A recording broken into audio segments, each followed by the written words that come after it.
مكون بحطه في الشوربة أو اللحمة وانتي بتسويها بيخلي اللحمة تدوب معاكي دوب. نوى البلح، أيوة نوى البلح 3 نوايات تحطيهم في الشوربة أو في اللحمة وانتي بتسويها بتخليها تدوب معاكي دوب، ودي عن تجربة. كمان عشان تخلي الشوربة بيضة زي ما انتوا شايفين كده، حطي ليمونية قطعيها 4/4 زي ما انتوا شايفين كده على شكل زائد وحطيها في الشوربة، هتخلي الشوربة لونها بيضة كده زي ما انتوا شايفين وطعمها جميل.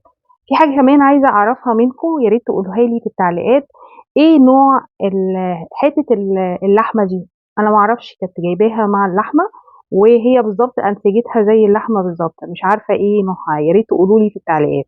شايفين الشوربة شكلها عامل ازاي؟ بتكون بيضة وزي اللبن الحليب بالظبط، بتكون طعمها في منتهى الروعة مع شرب لحمة الفتة بتاعة العيد. كل سنة وانتم طيبين ويتعاد عليكم بالخير واليمن والبركات. بنعمل بقى فتة العيد على الطريقة المصرية، بنحط طبعا العيش وبعد كده الرز وهو سخن على العيش كده، وبعد كده نسقي بالشوربة ونحط اللحمة فوق بالشكل ده.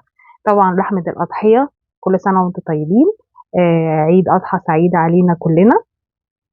ونسقي بالشوربة بالشكل ده ونرش الفلفل الأسود وكمان الشكامبة أنا عملتها معاكم قبل كده، هحطها لكم إن شاء الله في أول تعليق وموجودة إن شاء الله على الصفحة تقدروا تشوفوها.